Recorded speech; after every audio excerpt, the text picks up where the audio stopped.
Hoy sábado 1 de mayo, conmemoración de San José Obrero, escuchemos el Santo Evangelio según San Mateo. En aquel tiempo, Jesús llegó a su tierra y se puso a enseñar a la gente en la sinagoga, de tal forma que todos estaban asombrados y se preguntaban: ¿de dónde ha sacado esa sabiduría y esos poderes milagrosos? ¿Acaso no es el hijo del carpintero? ¿No se llama María su madre, y no son sus hermanos Santiago, José, Simón y Judas? ¿Qué no viven entre nosotros todas sus hermanas? ¿De dónde, pues, ha sacado todas estas cosas? Y se negaban a creer en él. Entonces Jesús les dijo: un profeta no es despreciado más que en su patria y en su casa. Y no hizo muchos milagros ahí por la incredulidad de ellos. Palabra del Señor.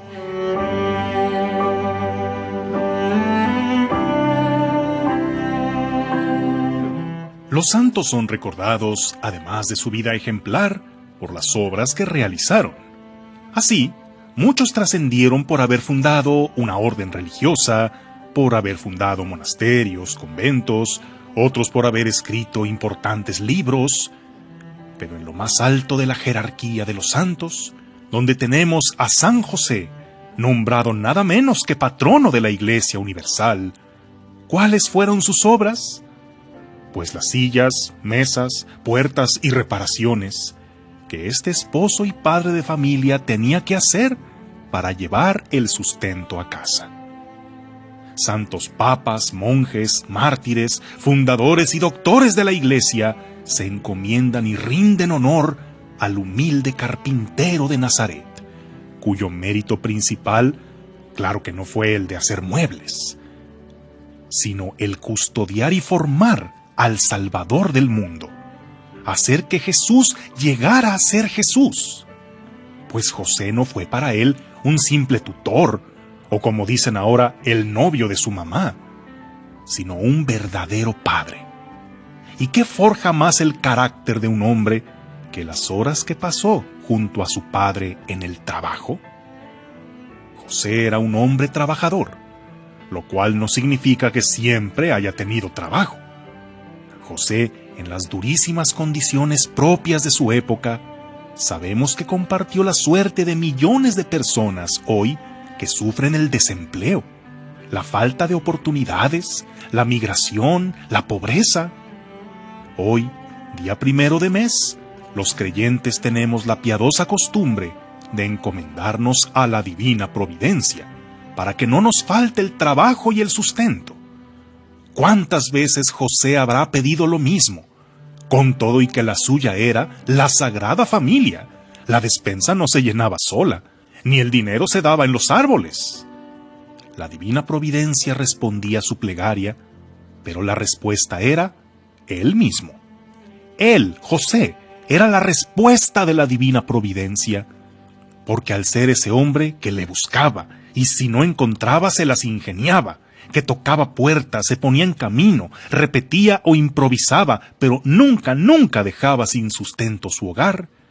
Así es como actúa la divina providencia, no mandando hechas las cosas, sino a través de personas trabajadoras y luchonas como José, que por supuesto también son caritativas.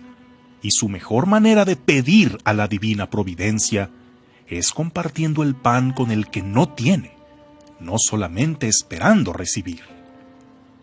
José era conocido como el carpintero, pero no sería descabellado pensar que ante la escasez de trabajo, incluso de madera, más de alguna vez haya tenido que emplearse en otras cosas, quizá como obrero en el campo o como pastor, compartiendo también la realidad de tantos hoy en día que, siendo incluso profesionistas, se les verá vendiendo comida o manejando un taxi para salir adelante. José pudo haberse también desempeñado en diversos oficios, y ¿por qué no? Puede que en ellos se haya hecho acompañar del joven Jesús. ¿O dónde habrá aprendido él tantos ejemplos de la vida cotidiana?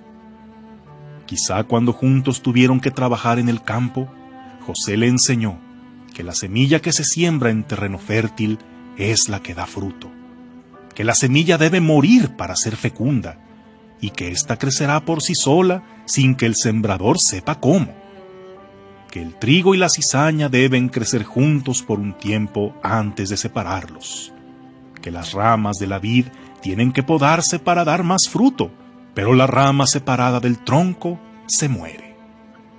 O si alguna vez tuvieron que emplearse como pastores, José le habrá enseñado a Jesús lo que hace un buen pastor, que conoce a sus ovejas y que ellas reconocen su voz, que no huye, sino que daría la vida por ellas, que incluso dejaría las 99 por irse a buscar una que se le perdió. El trabajo al lado de su padre José fue para Jesús la mejor universidad de vida, donde aprendió a comunicarnos en lenguaje humano el misterio del reino de los cielos, y donde compartió las fatigas y esfuerzos de los hombres. Hoy, por intercesión de San José, encomendémonos a la divina providencia, que sabemos que está siempre viva y operante en el mundo cuando hay un hombre que trabaja y un corazón que le responde. Que tengas un día lleno de bendiciones.